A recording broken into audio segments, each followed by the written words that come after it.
असाउद्दीन ओवैसी जी।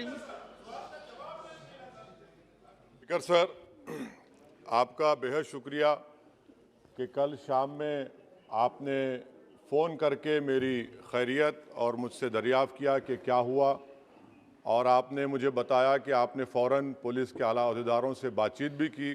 मैं आपका बेहद शुक्रिया अदा करता हूं कि आपने अपनी संवैधानिक जिम्मेदारी को एक रुकने पार्लिमान की जान पर जब कातिलाना हमला किया गया टोल गेट पर, आपने उस बात की। मैं आपका शुक्रिया अदा करता हूं। स्पीकर साहब, मैं मुख्तसर से यहाँ पर ये बात कहना चाहूँगा कि मुख्तलिफ सियासी पार्टियाँ मुख्तलिफ प्रदेश में इक़्तिदार पर हैं।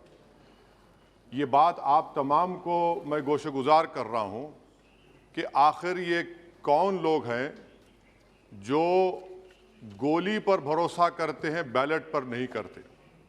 आखिर ये कौन लोग हैं जो इतना रेडिकलाइज हो चुके हैं कि इनको इस संविधान पर एतमाद नहीं रहा, उनको अंबेडकर के बनाए हुए संविधान के खिलाफ हैं, जो इतनी नफरत पैदा करते हैं।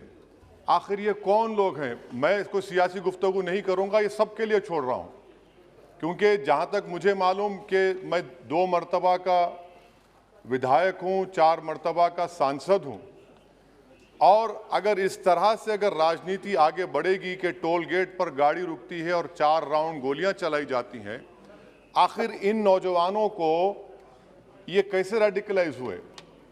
और मैं सरकार से पूछना चाहता हूं कि क्या उन्होंने ये रेडिकलाइजेशन सैयद कुतुब की किताब पढ़कर रेडिकलाइज हुए, अब्दुल्ला अज़ाम की किताब पढ़कर रेडिकलाइज हुए, या अयमन अल ज़ोहरी की किताब पढ़कर रेडिकलाइज हुए?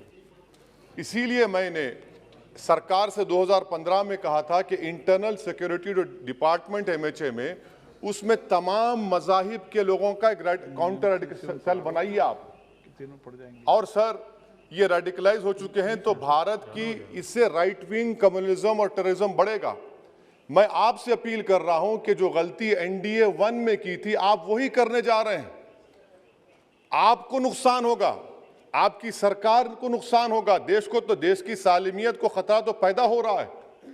सर, मैं आपके जरिए से सरकार को ये भी बताना चाहूंगा कि जिन लोगों ने ये रेडिकलाइजेशन किया है, आप इस पर गौर करिए, इन पर UAPA क्यों नहीं लगाते आप? अगर कोई स्पीच देता है, अगर कोई फेसबुक पर किसी क्रिकेट मैच पर किसी टीम की तायीद करता है तो UAPA लगता है। एक सिटिंग MP के ऊपर UAPA नहीं लगेगा सर। मैं सरकार पर छोड़ता हूं। सर, चौथी बात यह है कि रेडिकलाइजेशन की जब बात होती है, हमने यहां पर एक कांग्रेस के बड़े नेता से सुना कि 2 भारत हैं दौलत के एतबार से। नहीं सर, भारत की दौलत मोहब्बत है। भारत की दौलत पैसों की दौलत नहीं है, भारत की दौलत मोहब्बत है। हां, 2 भारत हैं, एक मोहब्बत पर जो पिछले कई बरसों से आबाद है, और एक नफरत पर भारत बन रहा है। तो क्या आप दौलत की भारत की मिसाल देंगे या मोहब्बत की भारत की मिसाल देंगे? अगर मोहब्बत की भारत की मिसाल देंगे तो उसमें आपको मेरी जबान को रोकने के लिए गोली चलाने की जरूरत नहीं है। इस 2 भारत को समझने की जरूरत है। सर, सर सुनिए सर, मैंने करीब से 6 फीट से गोलियां देखी। मुझे बोलने दीजिए सर, हो सकता है कि कल दिन ना देखूं मैं। अगर मैं यहां पर नहीं बोलूंगा तो कहां बोलूंगा सर? आप मुझे प्लीज बोलने दीजिए। सर, मैं आपसे गुजारिश ये करना चाहूंगा कि आप हरिद्वार में, रायपुर में और इलाहाबाद प्रयागराज में मेरे बारे में क्या कहा गया? आपके NIB की रिपोर्ट है ना, आप क्यों छुपा रहे उसको?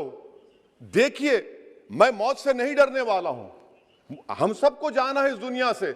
बल्कि मैंने कह दिया कि मैं इस वतन में पैदा हुआ, मेरी मां की कोख से तो जमीन पर लिटाया गया।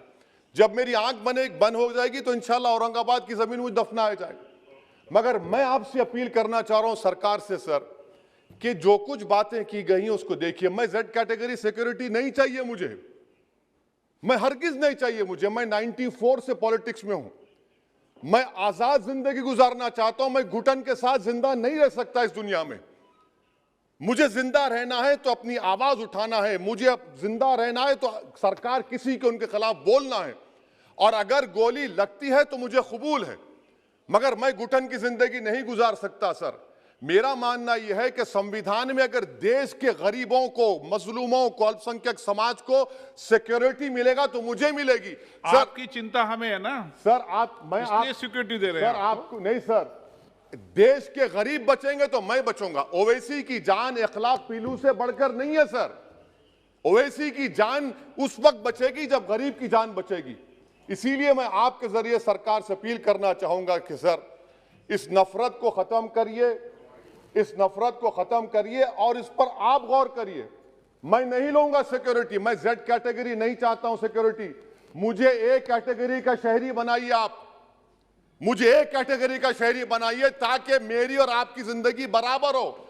जब देश के प्रधानमंत्री पर सिक्योरिटी ब्रीच हुआ, अपोजिशन की तरफ से मैंने कहा था कि गलत हुआ। सब सेकुलर पार्टी के लोगों ने कहा कि ओवैसी तुम क्यों बोले, तुम क्यों बोले। मैंने कहा नहीं, देश का प्रधानमंत्री मेरा है, सिक्योरिटी ब्रीच हुई तो एक्शन लेना चाहिए। मगर 4 मर्तबा के एमपी पर कोई 6 फीट के फासले से 4-4 गोली चलाता है। मुझे मौत है, हम सबकी मौत है, मगर मैं इन गोली चलाने वालों से डर कर खामोश नहीं बैठने वाला हूं। और मैं दुआ करता हूं कि उत्तर प्रदेश में पुरअमन पोलिंग होगी इंशाअल्लाह। उत्तर प्रदेश की जनता गोली चलाने वालों का जवाब बैलेट से देगी, नफरत का जवाब मोहब्बत से देगी और कमजोरों को दबाने का जवाब हिस्सेदारी से देगी। मेरी आपसे गुजारिश है सर कि मुझे जेड कैटेगरी नहीं चाहिए, मैं रिजेक्ट करता हूं। आप इंसाफ करिए सर, उस पर यूएपीए लगाइए। और इनके दिमाग कौन है? 2 लोग रेकी करते हैं, उनको मालूम कि मैं मीरठ किठौर से आ रहा हूं उस टोल गेट पर, और 6 फीट के फासले पर गोली चलाते हैं। तो आप देख लीजिए सर, आप सरकार के हवाले, अगर आप इंसाफ करना चाहे आप इंसाफ कर सकते, मगर रेडिकलाइजेशन आपको नुकसान पहुंचाएगा और इससे राइट विंग टेररिज्म बढ़ेगा। शुक्रिया सर।